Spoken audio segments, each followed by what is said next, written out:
Maaf, permisi.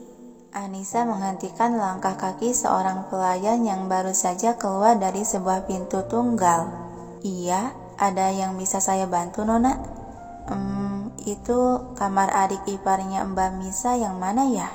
Tanya Anissa melirik ketiga pintu di lorong tersebut. Maksud Nona, kamar Tuan Muda Egi atau Nona Muda Asila? Tuan Muda Egi yang mana ya? Wanita berseragam pelayan itu menunjuk ke pintu yang sempat tadi dia masuki.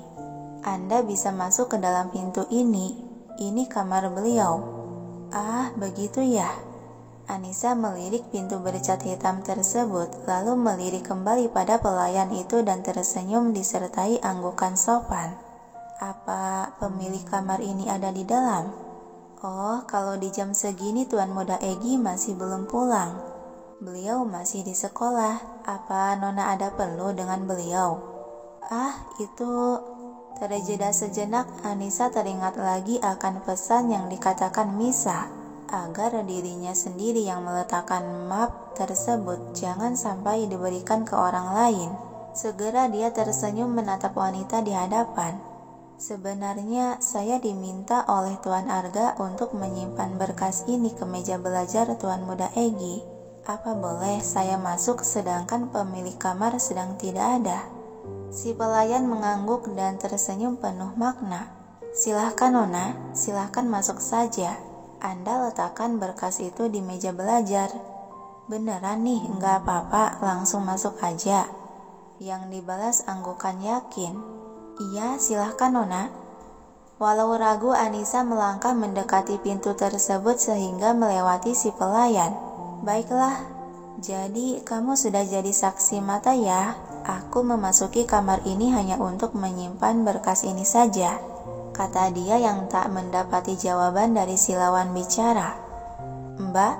Mbak. Anissa menengok ke belakang yang mendapati ruang kosong. Kemana dia? Celingukan dia dibuat bingung. Padahal baru 1 menit deh aku bicara dengannya. Cepet banget ngilangnya. Gumam Anissa kembali berbalik menatap pintu bercat hitam di hadapannya itu. Dia menghela napas pelan sebelum memberanikan diri memutar handle pintu, lalu dia membuka pintu dan melongokkan kepala ke dalam. Assalamualaikum. Permisi. Salam Anissa membuka pintu sebatas badan dan berdiri di ambang pintu mengedarkan pandangan melihat isi kamar. Gila sih, ini kamar apa rumah? Luas banget. Gumam Anissa takjub melihat sekitar kamar. Dia mulai melangkah masuk dan berjalan lamban, mencari ruangan belajar yang dimaksud. Apa itu pintu ruangan belajarnya? Dia berjalan ke arah pintu tunggal berwarna putih di ujung sana, dekat dengan ruangan televisi. Lalu dia membuka pintu tersebut yang ternyata dalam ruangan itu dipenuhi oleh rak-rak buku yang berjejer dan ada sebuah meja lengkap dengan kursi dan peralatan untuk belajar. Selain itu ada juga sebuah sofa panjang di dekat meja nakas pojokan ruangan. Sepertinya ini benar deh ruangan belajar. Kemudian dia mendekati meja belajar dan meletakkan map yang dipegang ke atas meja tersebut. Dan setelah selesai dengan urusannya, Anissa keluar dari ruangan itu. Masih berjalan di dalam ruangan kamar hendak menuju pintu keluar. Namun ketika dia sudah sampai di dekat bufet hias yang hendak ke pintu keluar, tiba-tiba pintu kamar terbuka yang memunculkan seorang lelaki tampan memasuki kamar. Jantung Anissa serasa disentak, yang seketika membuat dia terpaku di tempat memandangi pria tersebut. Kenapa harus sekarang sih dia pulang? Kan aku belum keluar kamar. Batin Anissa mulai gelisah dan panik. Bentar. Kok wajah orang ini kayak gak asing ya? Kayak pernah lihat gitu. Di mana ya? Dia menelisik guratan wajah tampan lelaki remaja yang sedang berjalan masih belum menyadari kehadirannya. Benar. Dia kan si cowok gila tak beradab. Tak sengaja di akhir kalimat Anissa mengeluarkan kalimat tersebut dari mulutnya. Yang sontak lelaki remaja itu langsung mengangkat pandangan dan menatap ke arahnya. Dia sama-sama dibuat terpaku di tempat dan menatap Anissa. Macan betina? Sedang apa kau di kamarku? Hah?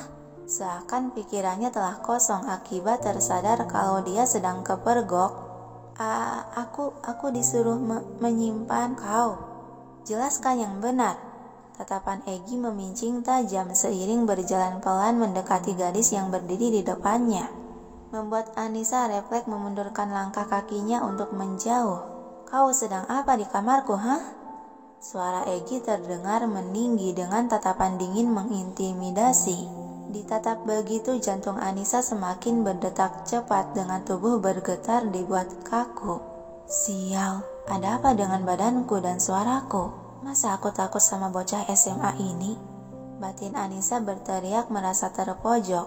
Egy masih melangkahkan kaki pelan mendekati dengan tatapan juga masih tersorot dinginan tajam. Kenapa kau diam? Aku bertanya, sedang apa kau di kamarku? Seperti yang aku bilang, aku disuruh mengantarkan. Teriakan Anissa saat belakang kaki dia kesandung karpet dan akan terjungkal ke belakang. Hei! Tangan Anissa yang tergapai melambai. Dengan niatan ingin minta tolong agar tidak terjungkal, tidak sengaja dia malah menarik dasi yang dipakai pria di hadapannya. Lalu keduanya terjungkal dan terjatuh berbarengan ke atas karpet dengan posisi Anissa berada di bawah tubuh Egy. Kedua mata Anissa membulat kaget, begitu pula dengan Egy sama-sama terbelalak melihat wajah gadis di bawahnya yang amat begitu dekat. Bukan itu masalahnya, tapi posisi mereka saat ini sangat intim dan berdempet sehingga dia tak sengaja menyentuh sesuatu yang bulat dan lunak. Apa yang dia sentuh? Batin Anissa berteriak dan bersamaan itu pintu kamar terbuka yang pertanda ada seseorang memasuki kamar. Egy, kau? Tercekat orang yang baru saja memasuki kamarnya yang sontak Anissa juga Egy segera menoleh ke asal suara. Ayah, Egy semakin dibuat terkejut dan langsung bangun dari posisinya. Ayah, Anissa sama-sama dibuat semakin terkejut dan kaku. Berarti dia Tuan Saputra. Walau gemetar dan lemas akibat keterkejutan bertubi, Anissa bangkit dari posisinya dan melihat ke arah lelaki parubaya di hadapan sana. Ayah Saputra tampak terpaku sok terlihat jelas dari kedua matanya yang melotot. Dia memegangi dada seakan sesak. Kau, dasar anak. Tiba-tiba Ayah Saputra ambruk tergeletak di atas lantai. Ayah, teriak Egy berhambur menghampiri sedang Anissa malah terpaku di tempat. Ayah, buka matamu. Kepanikan Egy sambil memangku kepala lelaki yang sepertinya sudah tak sadarkan diri. Alex, suara Egy terdengar menggelegar dalam ruangan kamar yang luas. Pintu kamar terbuka secara kasar oleh pria berjas yang merangsek masuk. Tuan Besar? Ada apa dengan Tuan Besar? Tanya Alex menghampiri. Bawa berangkar kemari. Titah Egy terdengar tegas. Baik Tuan. Lelaki berjas itu segera melesat pergi keluar. Apakah Tuan Saputra punya penyakit jantung? Bagaimana kalau dia terkena stroke atau terkena serangan jantung mendadak? Aku pasti akan dihukum mati oleh keluarga ini. Tidak, aku tidak mau mati muda. Batin Anissa dibuat panik dan gelisah. Segera Anissa terduduk bersimpuh di samping tubuh yang terbaring itu. Lalu dia memeriksa denyut nadi di leher dan pergelangan tangan juga tidak lupa. Dia memeriksa detak jantung di dada untuk memastikan keadaannya. Tidak, detak jantungnya melemah. Apakah Tuan Saputra benar-benar memiliki riwayat jantung? Batinnya semakin dibuat panik. Hei, kau jangan angkat kepalanya. Baringkan yang rata tubuh ayahmu.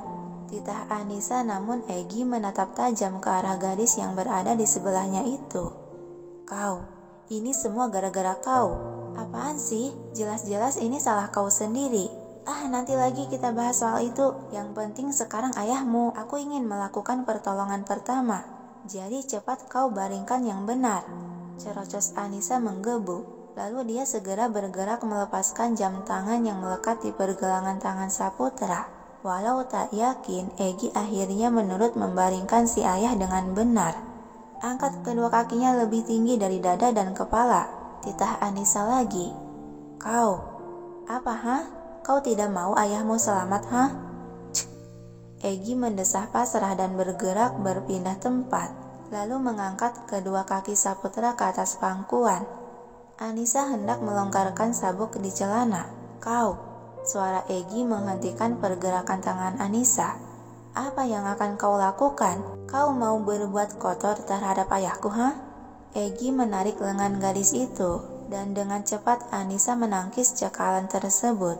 Dari mananya yang menurutmu aku akan berbuat kotor Aku hanya ingin memberikan ayahmu penanganan sementara. Diam saja kau kalau tidak tahu soal pertolongan pertama, teriak Anissa yang mulai tersulut emosi. Lalu tanpa mau menyerah, Anissa melanjutkan kembali untuk melonggarkan sabuk dan membuka beberapa kancing baju kemeja Saputra. Kau, dasar macan betina gila. Cek, kau tuh yang gila. Ketus Anissa menimpali, sembari kembali memeriksa denyut nadi dengan mendekatkan daun telinga ke dada untuk memastikan detak jantungnya. Kenapa denyut nadinya berubah-ubah?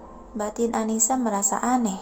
Tidak, kita harus memanggil tim medis. Sepertinya ada yang aneh dengan detak jantung beliau. Dengan terburu Anissa merogoh ponsel yang ada di saku blazer dan mendial nomor darurat hendak menelpon ambulan. Namun tiba-tiba Egi merebut ponsel dalam pegangan. Hei! Lelaki remaja itu bersikap tak acuh dan langsung mengetikkan nomor di panel keyboard lalu mendialnya. Kevin, segera kemari, ayah pingsan. 10 menit kau sudah harus di sini, ucap Egi pada orang di seberang sana. Lalu setelah selesai memerintah ke orang yang ditelepon, dengan seenaknya dia melemparkan benda persegi itu ke sembarang. Kau, tercekat Anissa yang sudah melotot kesal melihat ponselnya terlempar di depan mata. Dasar bocah sinting. Dia beranjak mengambil ponsel yang tergeletak di atas karpet tidak jauh darinya. Benda pipih itu sudah terbelah menjadi beberapa bagian. Antara baterai dan casing membuat Anissa semakin memanas oleh emosi. Menyebalkan, benar-benar bocah gila.